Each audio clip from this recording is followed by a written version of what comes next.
I used to laugh at people when they told me I would never make it.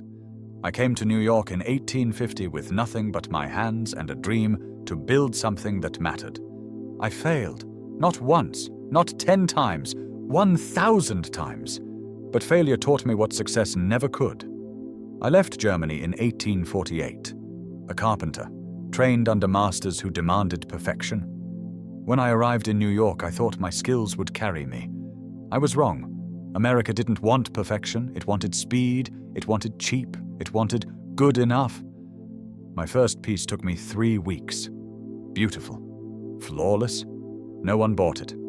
My 10th piece, my 20th, my 50th, all the same. Too slow, too expensive, too European. I was starving, I was failing, and I was too proud to change. Then something broke in me. Not my spirit, my pride.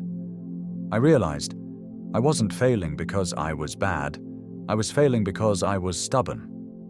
So I started listening to the American carpenter who worked fast, to the customer who needed furniture tomorrow, to the city that moved faster than any place I'd ever known. I didn't abandon quality.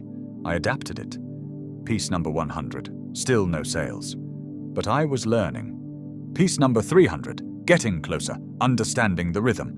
Piece number 500, finally, a sale. Not my best work, but honest work. Piece number 1000. That's when it clicked.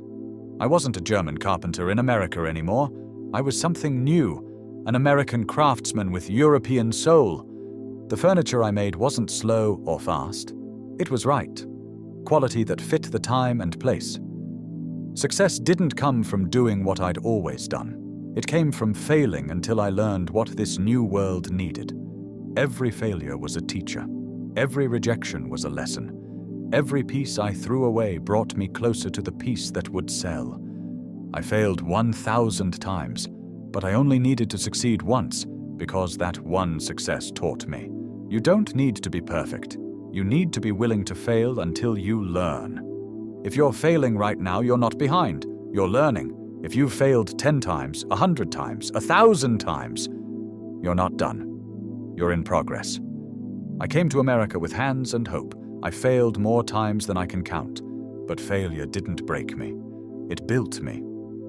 The furniture I make now, it's not German, it's not American, it's mine, and that's enough.